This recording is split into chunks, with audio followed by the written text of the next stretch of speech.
নামখানায় high school থেকে 15 quintal চাল পাচারের অভিযোগ, ব্যাপক উত্তেজনা। মিড ডে মিল নিয়ে বিতর্কের আবহে এবার দক্ষিণ 24 পরগনার নামখানায় একটি হাই স্কুল থেকে চাল পাচারের অভিযোগ ঘিরে চাঞ্চল্য ছড়ালো। অভিযোগ, গতকাল রাতে নামখানার তারিকনগর হাই স্কুল থেকে একটি ইঞ্জিন ভ্যানে করে প্রায় 15 কুইন্টাল চাল পাচারের চেষ্টা হচ্ছিল। বিষয়টি টের পেয়ে গ্রামবাসীরা ভ্যানটি আটক করেন। ঘটনাকে কেন্দ্র করে এলাকায় ব্যাপক উত্তেজনার সৃষ্টি হয়। খবর পেয়ে নামখানা থানার পুলিশ ঘটনাস্থলে পৌঁছে পরিস্থিতি নিয়ন্ত্রণে আনে। পুলিশ একজনকে আটক করে জিজ্ঞাসাবাদ শুরু করেছে। পাশাপাশি স্কুল কর্তৃপক্ষ এবং স্থানীয় রেশন ডিলারকে থানায় তলব করে জিজ্ঞাসাবাদ করা হচ্ছে। কি উদ্দেশ্যে স্কুলের চাল বাইরে নিয়ে যাওয়া হচ্ছিল এবং এর সঙ্গে আর কারা জড়িত তা খতিয়ে দেখছে পুলিশ। দক্ষিণ 24 পরগনা নামখানা থেকে রবীন্দ্রনাথ পড়ুয়ার রিপোর্ট, বিগ নিউজ বাংলা। আমরা পাবলিসিটিতে আমরা জেনেই আমরা আটক করেছি। সেখানে রাতের অন্ধকারে চাল নিয়ে যাচ্ছে, এটা তো সন্দেহভাজন। যে যদি কোনো জায়গায় চাল যায় তাহলে দিনের বেলা যাবে, রাতের বেলা যাবে কেন, সেটা সন্দেহভাজনভাবে ধরেছি। তখন ওই ডিলার তপন কুমার গিরি এসে বলছে যে স্কুল আমার কাছ থেকে ধার নিয়েছিল, সেই ধারটা আজকে শোধ করছে, আমি নিচ্ছি। সেখানে প্রশ্ন থাকবে যে আপনি যদি ধার নিচ্ছেন তাহলে দিনের বেলা না হয়ে রাত্রিবেলা কেন, এটা আমাদের সন্দেহভাজন। তাহলে আপনারা যদি নিয়েছেন তাহলে লিখিত কাগজ দেখান, না ভার্বালি, না কী ব্যাপার আপনারা বলুন, সেটা বলতে পারছেন না। তপন বাবু বাড়ি চলে গেল।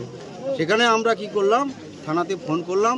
থানাতে ফোন করতে ওসি এসে, আর এখানে আমাদেরও জমায়েত হয়ে গেছে, অনেক লোক আটক করা হয়েছে চালটাকে। এবারে বলছে যে বিডিও সাহেব আসবে, এখন অনেক লেট আছে, আসবে। আমাদের সন্দেহভাজন এটা মনে হয় চুরি হচ্ছে। কেন রাতের অন্ধকারে যাবে কেন চাল, এটাও তো সন্দেহভাজন। তা আমি বলছি যে এভাবে তো বারবার এরকম 2-3 বার নাকি এখান থেকে চাল গেছে, সেটাই আমরা এইভাবে ধরেছি। এটার আপাতত সুবিচার আমরা চাই, যেহেতু স্বচ্ছ আমরা সবাইকে নিয়ে চলতে চাই।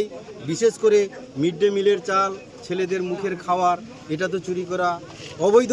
তাই আমরা এটাকে ধরেছি, এর সুষ্ঠু বিচার আমরা চাইছি। কি নাম আপনার? আমার নাম কার্তিক শ্যামল, ভারতীয় জনতা পার্টির জেলা সদস্য।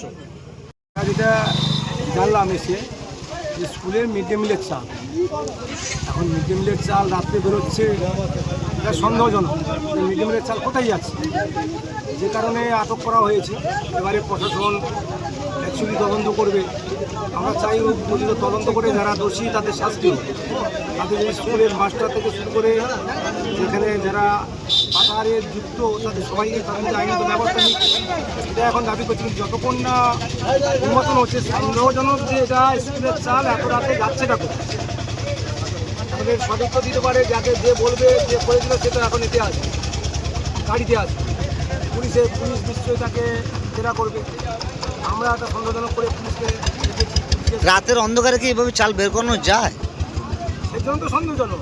ডিলার বলছে আমাদের কাছে ডিলার এসেছিল, ডিলার তো সন্দেহজনক, সেই জন্য তো আটক করা হয়েছে। সেই জন্য তো মাছ এত জমায়েত হয়েছে। সেই জন্য পুলিশকে বলা হচ্ছে যে এই চালটা স্কুল থেকে বেরোচ্ছে, কে বেরোনোর জন্য অর্ডার দিল, কে আসছে অর্ডারটা দিল, কে যে চালটা যে ওখান থেকে যাবে সেটা কে বললো, লিখিত না ভার্বাল না মৌখিক, বা যাচ্ছে কোথায়, সেই জন্য তো আটক করা হয়েছে। কি নাম আপনার? কি নাম আপনার? আমার নাম সজল কুমার ঘোষ। সঠিক তদন্ত